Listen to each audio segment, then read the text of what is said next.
Ignition sequence start. 6, 5, 4, 3, 2, 1, 0. All engine running. Bueno, primero, buenas tardes. Muchísimas gracias por estar aquí. Qué ilusión y qué lugar tan bonito. Creo que nunca he actuado en un sitio tan bonito. Así es que gracias. Mira, vamos a empezar la charla. Una lectura de un par de poemas míos, de un poemario que acabo de publicar, que se llama De cuerpo presente. La historia del poemario es que yo, hace 27 años, cuando recibí el diagnóstico de la esclerosis múltiple, necesité plasmar en palabras precisas toda la incertidumbre que me generaba el diagnóstico y enfrentarme con un cuerpo que a partir de ese momento era consciente de que entraba en transición y de una cabeza que tenía que entender que ya nada iba a ser como antes. Entonces, primero os voy a leer uno de los poemas que que escribí entonces, hace 27 años, que dice así: vitalidad de entreguerras vibra por dentro, por fuera. El cuerpo adquiere formas, dibuja tendones, afirma osamenta, espejos fibrosos de cierta belleza. Ahora se acompasan cuerpo, mente, alma, se acompasan con cierta belleza, a fuerza ahorcan. Y 27 años después respondí a este poema con otro que dice así: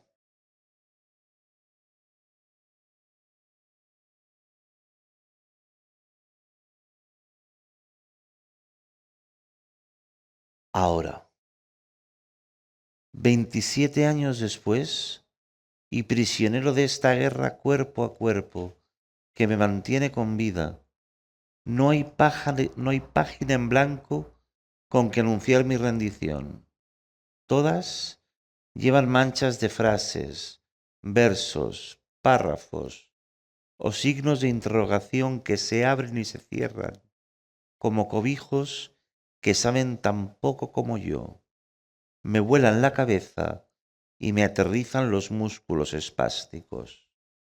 Vivo porque me escribo aunque me duela y así entienda el precio del sufrimiento a pagar por cada idea que pide papel. Sea, peor será el silencio amenazante de las treguas. Muchas gracias, Bob. A ti.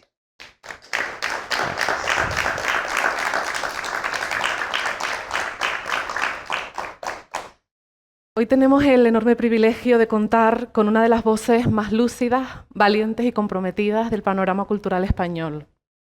Bienvenido, Bob Pop, a Radio Himalaya, el satélite en las ondas donde la salud mental se habla en primera persona. Escritor, guionista, crítico, activista y creador de la aclamada serie Maricón Perdido, Bob Pop ha hecho de la palabra su refugio.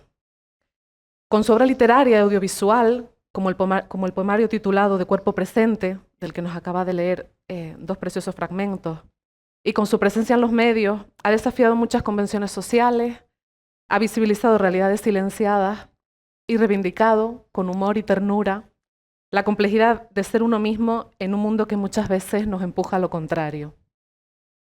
Su experiencia vital, marcada por la lucha por la identidad y el abrazo a la discapacidad, lo convierte en un referente necesario en espacios como este, la 9ª edición de Buenavista Diversa, un festival que celebra la diversidad, la inclusión y el derecho a vivir con dignidad y libertad. Hoy hablamos con él para reflexionar sobre cómo narrarnos, cómo resistir desde la diferencia y cómo seguir celebrando la vida en toda su diversidad. En este marco incomparable, Bob, queremos saber, ¿ser visible duele o duele más no poder serlo? Duele mucho más no poder serlo. Sí, duele mucho más no tener voz. Duele mucho más que nadie te vea, que nadie te mire, que nadie te entienda. Duele mucho más que te malinterpreten. Duele mucho más esconderse por miedo al juicio, a la agresión, al odio. Yo creo que visibilizarse o al menos para mí, que tengo un punto exhibicionista. Claro, o sea, yo no soy un ejemplo de nada porque yo tengo lo mío. Entonces, para mí visibilizarme era el único remedio que tenía, es decir, era la única forma que tenía de contar lo que quería contar. Porque además, para mí es muy importante en todo lo que hago ser muy honesto y decir siempre desde dónde hablo, para que, para que se me entienda perfectamente. Entonces, para mí visibilizarme ha sido el único remedio y también un privilegio. Privilegio que tiene que ver con haber encontrado maestros y maestras que me han enseñado a ocupar con cierto aplomo lugares que en otro momento me hubieran parecido imposibles. Pero, pero al final la visibilización también tiene trampas.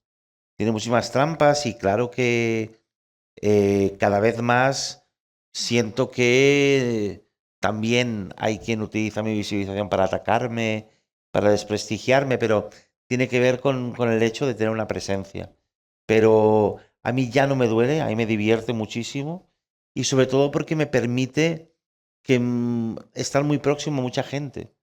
Es decir, al final la visibilización también tiene mucho que ver con quitarse máscaras y disfraces que lo único que generan es ruido e interferencias.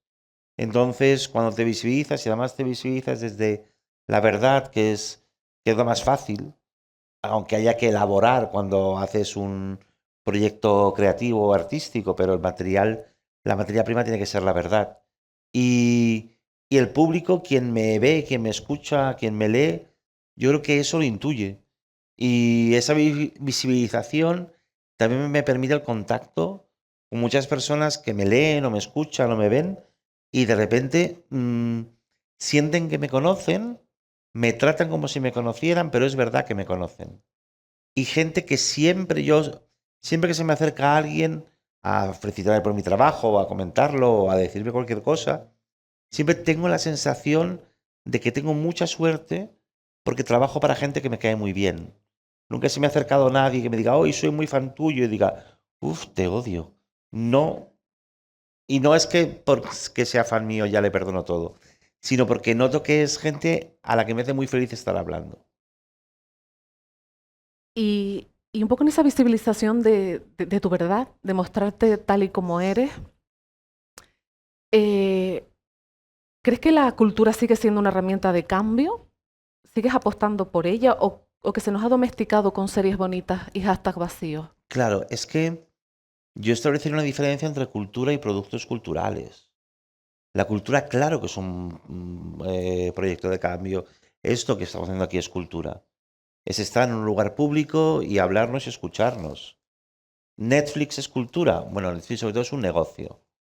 Donde tú, si eres un poco espabilada, pues les puedes colar lo que tú quieras y si no se dan mucha cuenta, pues lo mismo sí puedes hacer lo que quieras.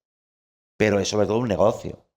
Pero la cultura es otra cosa. La cultura es lo que hablamos entre nosotros, es los libros que compartimos, eh, las canciones populares, es decir, todo eso, los grupos de teatro de pueblo, las asociaciones de los clubes de lectura, todo eso para mí es cultura y es realmente claro que es modificadora. Otra cosa es que esa cultura que se consume también sirva como modelo de construcción para saber qué nos gustaría hacer si pudiéramos. Y en ese sentido está muy bien y para encontrar historias que a veces, es verdad que muchas veces nos sirven simplemente para evadirnos, pero también muchas veces nos sirven para enfocar el punto y reflexionar sobre cosas, con lo cual yo creo que la cultura es muy, muy movilizadora. Ligado a esto, Bob, no podemos dejar de preguntarte algo que nos atraviesa cada día también como colectivos diversos, ¿no? Ujú. Que somos. ¿Hay algo que te siga cabreando profundamente del discurso dominante sobre diversidad e inclusión en los medios? Sí, muchas cosas. Mira, para empezar, el concepto de lucha. Me parece que considerar que luchamos es lastrarnos con una responsabilidad que no tenemos por qué tener, porque es una lucha colectiva. Es decir, no son las personas con discapacidad quienes tenemos que luchar, porque bastante tenemos con pasárnoslo bien y con llegar a fin de mes y mantener afectos. La lucha tiene que ser colectiva porque el mundo sea un lugar mucho mejor, nuestros espacios sean espacios de encuentro. Y para eso tienen que ser adaptados y tienen que ser accesibles. Y eso no perjudica a nadie. Pero esa sensación, ese paternalismo por un lado y esa obligación a convertirnos en héroes o heroínas, me parece agotador. Por otro lado, también me parece agotador el hecho de que nos usen como ejemplo de porno de autosuperación personal. Es decir, no tenemos derecho a enfadarnos, tenemos derecho a entristecernos e incluso te diría que tenemos derecho a quemar contenedores. Pero también tengo derecho a sonreír, a estar bien, y ninguna de las dos opciones, o ninguna de las múltiples opciones, deslegitima ninguna otra. Es decir, no somos una etiqueta, no somos un estereotipo, somos muchas más cosas. Y además, pensar que la diversidad son los demás me parece chistosísimo. O sea, es imposible que cualquier persona no esté atravesada por la diversidad. Y si no lo sabe, si no lo ve, si cree que la diversidad son los demás y además la diversidad es un problema, esa persona está muy perdida en el mundo. Y qué pena. Pero, mira, yo durante un par de años fui jurado de un certamen de cortometrajes y miniseries para Netflix sobre diversidad. Y es muy interesante cómo el primer año todas las propuestas que llegaban desde un lugar que me parecía muy paradójico, y es que para todo el mundo la diversidad era un problema que había que solucionar. Y de repente, claro, el planteamiento era no, la diversidad no es un problema, es todo lo contrario. Es una herramienta de trabajo y de vida con la que tenemos que aprender a convivir y que nos va a hacer mucho mejores. Entonces, yo creo que todo, y respecto a la diversidad funcional, todo tiene que ver con la conciencia del espacio. Es decir, cuando se habla de personas con discapacidad, esa discapacidad, claro que hay una parte que nos pertenece porque nuestro cuerpo obedece de un modo distinto o nuestra mente obedece de un modo distinto. Pero los obstáculos no los pone nuestra discapacidad, sino el entorno que no se adapta a la discapacidad. Entonces yo creo que es un trabajo de todos que parece que solo nos corresponde a nosotros. Creo que has mencionado algunas claves, ¿no? Importantes Ujú. que también nos gustaría tratar, ¿no? Nos parece esencial también hablar de lo social, pasar de lo social a lo íntimo, ¿no? Que también es político. Sí, Y precisamente has mencionado, ¿no? Ese lugar en el que el cuerpo, la salud mental, cuando hablabas de sonreír y sí. de estar bien, y la creación se entrecruzan. Ujú. En tu caso, que has hablado abiertamente sobre la esclerosis múltiple, Sí. ¿podrías decirnos cómo transformó ese diagnóstico tu forma de mirar la vida y tu forma de crear? Mira, en primer lugar, como creador, me dio un punto de vista nuevo. Me dio un nuevo lugar desde donde mirar las cosas para luego narrarlas. Con lo cual, me colocó en un sitio al que nunca habría tenido acceso.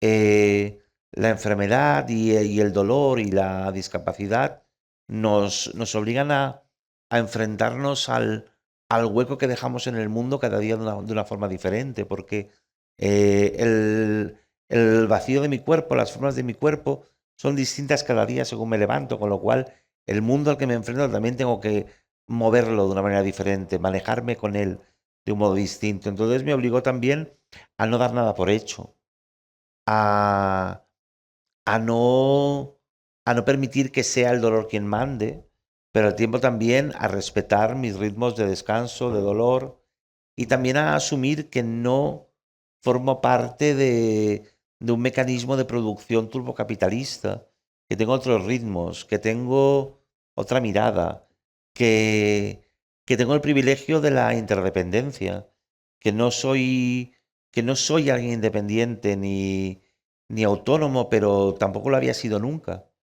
Pero de eso no te das cuenta hasta que no estás en ese lugar.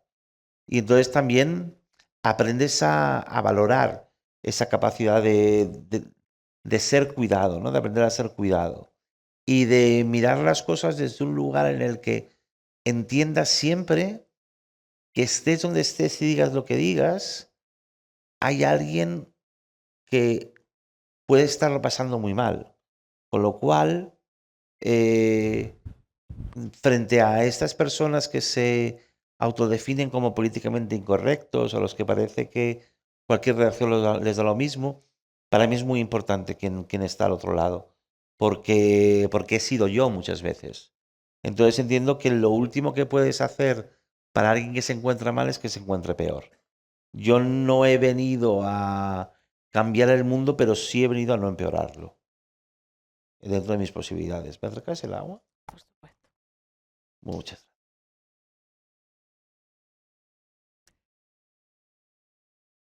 Ya que estamos hablando de esa transformación personal que ha implicado para ti vivir con la esclerosis múltiple, Ujú.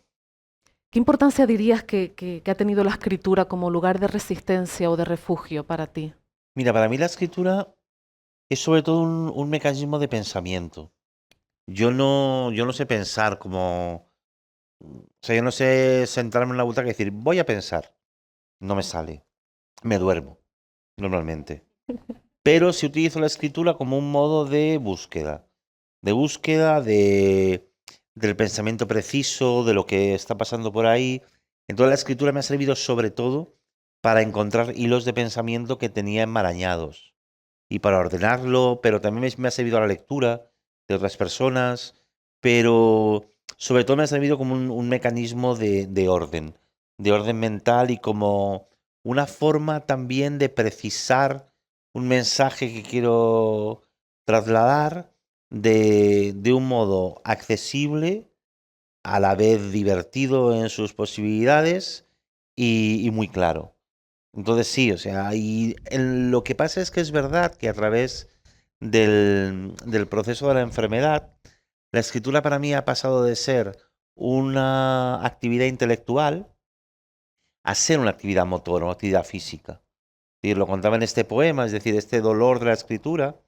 Claro, yo era diestro, dejé de escribir con la mano derecha, tuve que aprender a escribir con la mano izquierda, ahora me cuesta más y solo escribo a mano con la mano izquierda, pero todo eso también modifica mi escritura. Entonces no es solo cómo mi escritura modifica mi pensamiento, sino cómo también mi pensamiento y mi cuerpo y mis circunstancias modifican mi escritura. Entonces estamos ahí en un juego de interactivo que, que a mí, que soy muy aprovechado de todo, me divierte y me interesa como lugar para explorar. Y en esa búsqueda en ese lugar para explorar, no sé si siempre has sentido toda la libertad o en algún momento has sentido que el mundo literario televisivo te ha puesto trabas por no encajar en el molde de creador neutral. Mira, en el mundo literario siempre he sido muy libre. He tenido suerte de dar con editores y editoras que han respetado y han celebrado lo que yo hacía desde la libertad absoluta. Y en el mundo televisivo no, pero nadie es libre en el mundo televisivo. Lo que pasa es que mi filosofía es ir buscando los límites hasta que me encuentro con ellos. Nunca seré alguien que se autocensura antes de tiempo, porque lo mismo estás dejándote un caminito muy interesante que podrías haber recorrido. Pero obviamente la televisión, por lo que tiene de masivo, de popular, por lo que tiene de negocio millonario, no puede ser libre. Otra cosa es que sepamos jugar con eso y establecer una especie de equilibrio cabaretero en el que decimos sin decir, un día cuela, otro no, pero es parte de nuestro juego también. Y compensa todo lo que eres capaz de decir o todo lo que se puede escuchar con aquello que tienes que callarte. Al final acaba compensando. Si eres un poco espabilado. Y también hay otra cosa que para mí es muy importante y es que, claro, mucha gente hace televisión o radio porque considera que es lo que merece o que es lo que hay que hacer o que es muy telegénico, tiene voz de radio. Y yo no me planteo eso. Yo cada vez que hago televisión o radio siento que estoy ocupando un espacio de privilegio y lo aprovecho. Lo aprovecho para no decir tonterías. Bueno, yo digo mis tonterías, que a alguien se las puede parecer, pero para decir cosas que de verdad me importan. Porque realmente en la televisión o en la radio cada minuto es muy importante. Y cada minuto que tenga la suerte de estar ocupando, yo lo quiero aprovechar. Total, ¿qué puede pasar? ¿Que no me llamen otra vez? Bueno, pues ya iremos buscando. Ya llevo muchos años haciendo esto. Saltando de un sitio a otro. O sea, un poco mi filosofía de vida es, yo me cuelo en los lugares donde nadie me espera, acaba resultando una sorpresa de, oh, pues mira, qué bien lo hace. Y hay un día en el que se dan cuenta de lo que digo. Normalmente suelen tardar 2, 3 años. Un día, porque la clave de mi éxito está en no vocalizar. Os doy la clave del éxito para hacer la revolución, no vocalicéis. Entonces yo hablo muy deprisa, bla, bla, bla, y parece como, ay, qué graciosa la marica. Pero luego llega un directivo, me ve en YouTube y dice, pero a este señor le estamos pagando un sueldo, nosotros en nuestra cadena, lleva nuestro logo al lado, y dice, oh sí, echadle. Pero ya el mal está hecho. Quiero decir, de hecho, cuando me echaron de Movistar, que ha sido como mi despido más fulminante, cuando bajé el despacho, el directivo con Andreu, y Andreu me dijo, pero hostia, ¿qué vamos a hacer tal? Y mi respuesta fue, Andreu, mucho han tardado. ¿Sabes? Yo esperaba que se fueran a dar cuenta mucho antes. Mientras tanto, hay que aprovechar. O sea, yo sí creo que, igual que el marxismo defiende y celebra tomar los centros de producción, yo creo que también tenemos que tomar los centros de comunicación y, y que cada vez se cuelen más como nosotros. Y un poco a colación de eso que dices, y ya quizás con la mirada puesta en el presente y en el futuro, ¿no? En lo que queremos. Actualmente, ¿crees que estamos incluyendo de verdad? ¿O solo No, estamos incluyendo lo que no molesta? no estamos incluyendo de verdad. Pero no estamos incluyendo de verdad porque no hay igualdad de oportunidades. Porque al final, es decir, yo no sé si estaría donde estoy hoy si mi discapacidad no hubiera sido progresiva. O sea, si yo con 20 años hubiera estado así, probablemente no hubiera tenido acceso a los lugares a los que he tenido acceso. En ese sentido, también he tenido la suerte de irme colando poco a poco. Pero no, hay una inclusión, y además hay una inclusión, eh, siempre lo que tú has dicho, que no molesta. Muy limpia, muy de dar ejemplo, muy de, fíjate, muy de... Además hay una inclusión también muy conformista, de cómo te vas a quejar tú de tu vida de mierda. Mira esta mujer en silla de ruedas que lleva 2 barriles de cerveza en cada oreja y sube cada día a ordeñar cabras. Nos usan para eso. No, no, esta mujer como tú quiere hacer la revolución y hacer del mundo un lugar mejor y quemarlo todo. Con lo cual no la uses para esta mierda. Y para mí eso es fundamental. Es decir, es que el gran problema es que saben que darnos espacio y voz en sus medios también es darle espacio y voz a gente que tiene mucho que decir y muy poco que perder. Y eso no te creas que les gusta. Y en eso que dices todavía, ¿no? Que hay que prender muchos contenedores. Sí, Em, pero ¿qué, sí, flojito. ¿Qué rol crees que deberían asumir las instituciones culturales y los medios frente a la exclusión sistemática de cuerpos, de mentes, de deseos diversos? Pues sobre todo, alejarse de las reglas del mercado. Entender que no forma parte del mercado. Y que ni siquiera su aspiración es ser ese proyecto mainstream donde todo tiene que ser bonito y fácil. Que justamente la cultura es lo que tiene que hacer que todo sea bonito y fácil desde materiales que per se no lo sean. Y yo creo que ahí no podemos rendirnos. Y yo creo que tiene que haber un trabajo de crítica, un trabajo de replanteamiento, un trabajo de cuestionamiento de todo. Y además eso solo se puede hacer desde la diversidad absoluta y escuchándonos y hablándonos. Porque además yo creo y defiendo, yo ya hablaba con Eva en la comida y con Héctor, de la necesidad que hay de que estemos en espacios físicos, porque vivimos en un momento donde todo va a estar falsificado. Y todo va a estar falsificado con intención, nada va a ser inocente. Entonces, al final, yo quiero que dentro de 10 años los informativos locales sea gente en una plaza de un pueblo contándose qué ha pasado, pero contándoselo de verdad. Que sean testigos directos, que se vienen a la cara. Primero, porque es la única manera en la que tendremos de conocer una versión de primera mano. Y desde lo pequeño iremos ampliando y probablemente creemos grandes plazas de pueblo virtuales en todos los lugares, en todos los espacios, pero reales. Es decir, y si alguien viene de Gaza, nos va a contar lo que ha pasado en Gaza porque ha estado allí y lo ha vivido.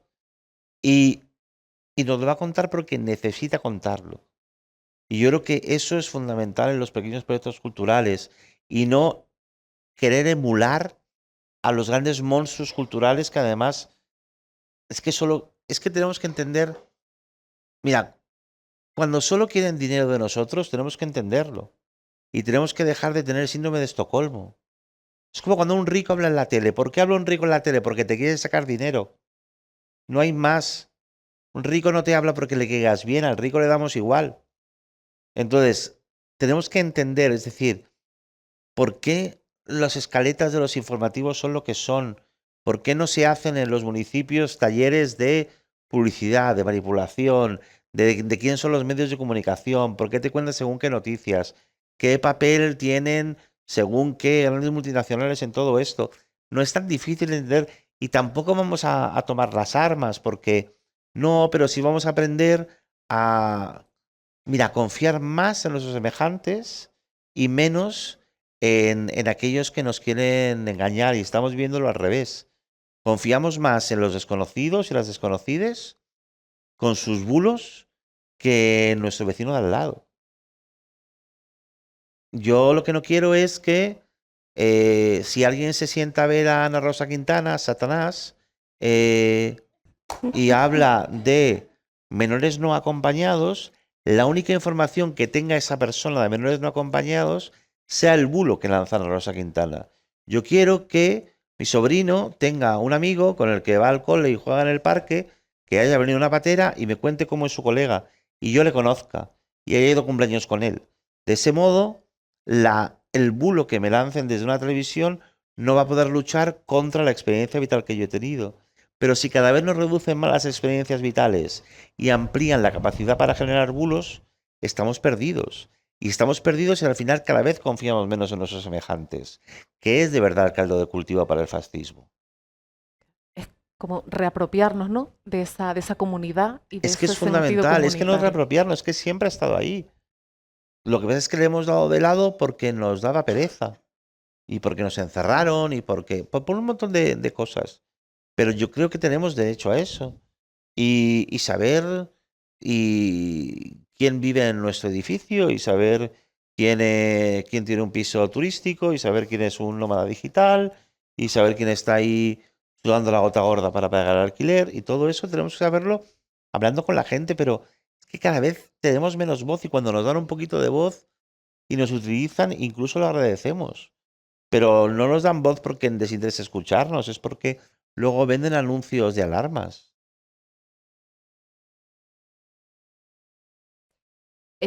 Bob, no queremos cerrar esta entrevista sin hacer un guiño a esa sección de Cuenta con Bob del programa Hoy por Hoy de Cadena Ser que tanto nos gusta escuchar, en el que tú Qué guay. participas semanalmente y que bueno, que tantas risas también nos ha hecho echarnos, ¿no? Y queremos ceder el micrófono a la comunidad imaliense para que sean ellas las que te hagan algunas preguntas, Bob. Me encanta. Quería preguntarte a ti esto, ¿por qué me hicieron bullying en los colegios por mi orientación sexual y por mi discapacidad? Y sobre todo porque en el barrio me llaman a mí la versión maricón de Forrest Gump. Y no lo entiendo el por qué. Jo, me gusta mucho que me hagas esta pregunta, pero al tiempo me parece muy injusto que te la tengas que hacer. Porque a quien se la tienes que preguntar es a quien te hizo bullying. Tú no tienes que preguntarte nada, tú no tienes que encontrar motivos. Uno nunca es la razón. La razón son los demás.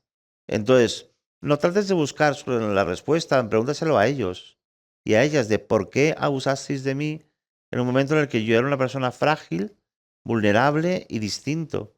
Y por qué vuestra vida fue tan mierda que no fuisteis capaz de integrar a alguien diferente para aprender cosas distintas. Pero no es una pregunta que tengas que hacerte tú. ¿Cómo te llamas? Perdona.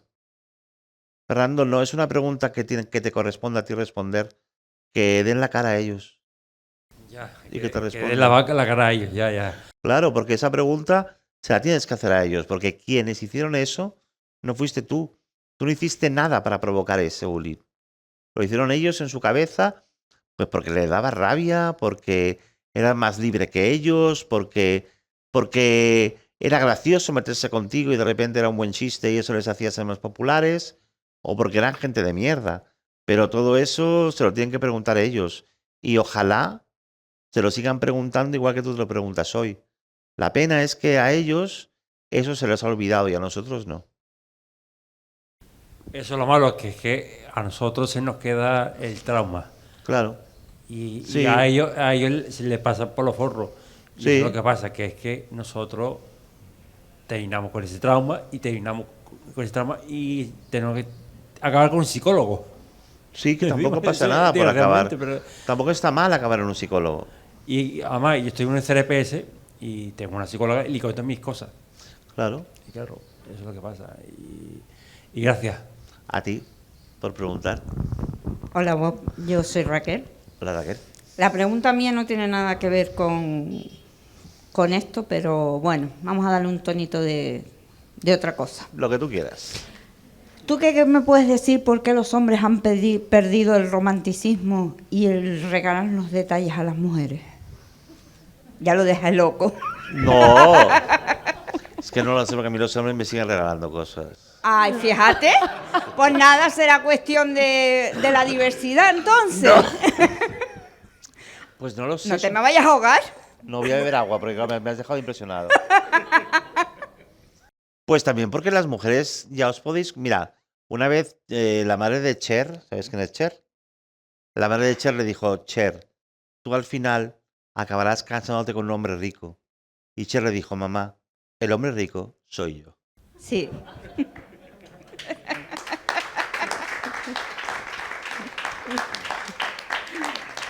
Así que cómprate tú las cosas bonitas. No, sí, yo me las compro, pero Pues ya era está. por ponerle un tonito Mientras, de... mientras él no te las quite. No, claro.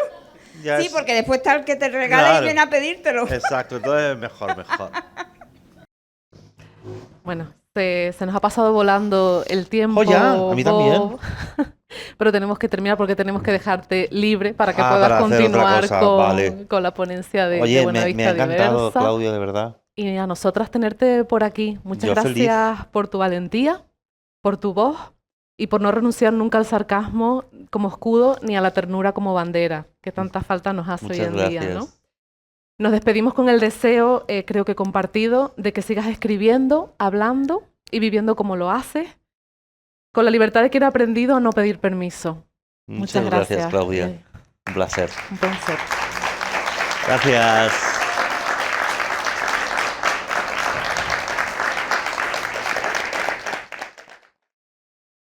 Ignition sequence start.